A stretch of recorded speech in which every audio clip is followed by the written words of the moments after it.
si se puede. Compromís. A veure, als carrers Victoriano Mateu amb Rigoberta Menchú, val? Hi ha un contenidor, se veu que des de juny, sense tapa. Han anat els operaris a intentar arreglar-lo, però no han pogut, i se veu que foren els mateixos que els operaris del FEM els que se'l van carregar, però ha anat gent de l'Ajuntament, m'han dit els veïns arreglar-ho, però no han pogut.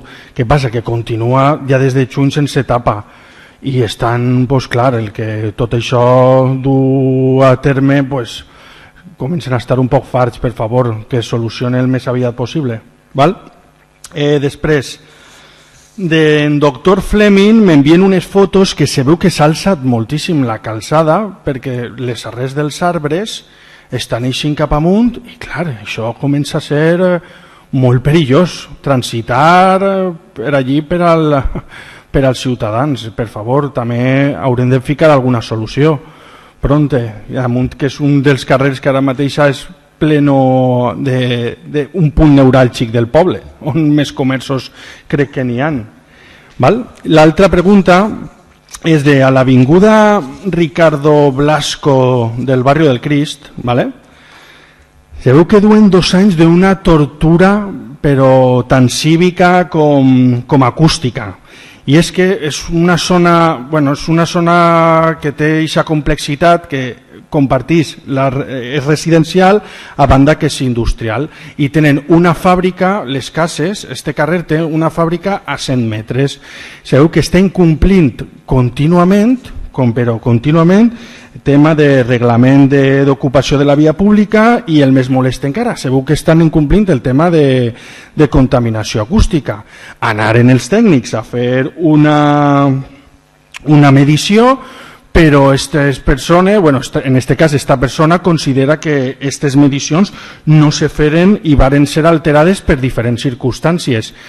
Sobretot, i el que venia a dir-me estos veïns, vull dir-te, duen més de 5 anys en això, i segur que ja han vingut a parlar amb vosaltres, crec que fou en Mònica, i els vares comentar de que anàveu a ficar uns setos davant, o alguna cosa així. Al final no se'ls ha donat ninguna solució i ells continuen diàriament.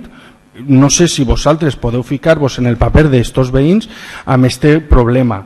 Jo pense que és d'una urgència extrema i que hauríem de ficar solucions ja, per favor, val?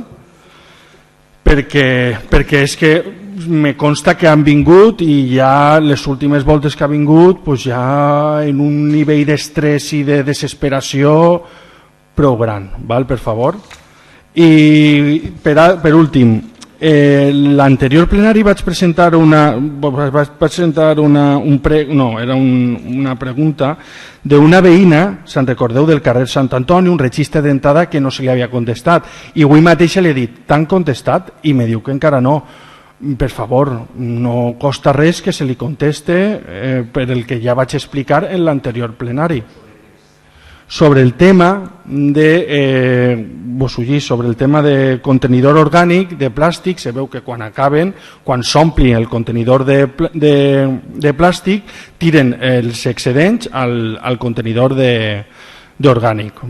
I això ho estan veient els veïns per ficar alguna solució, o almenys cridar-li a esta veïna i dir-li estem mirant-ho, ja està, com fa el senyor alcalde en el Facebook quan li fiquen una pregunta, formalitzar-ho a nivell d'instància, per favor. Inclús també demanava el tema de, clar, perquè la instància la demanava en estiu, per lo de la resina dels arbres, que tots ho hem sofrit, simplement això, per favor, una contestació a esta veïna. Gràcies.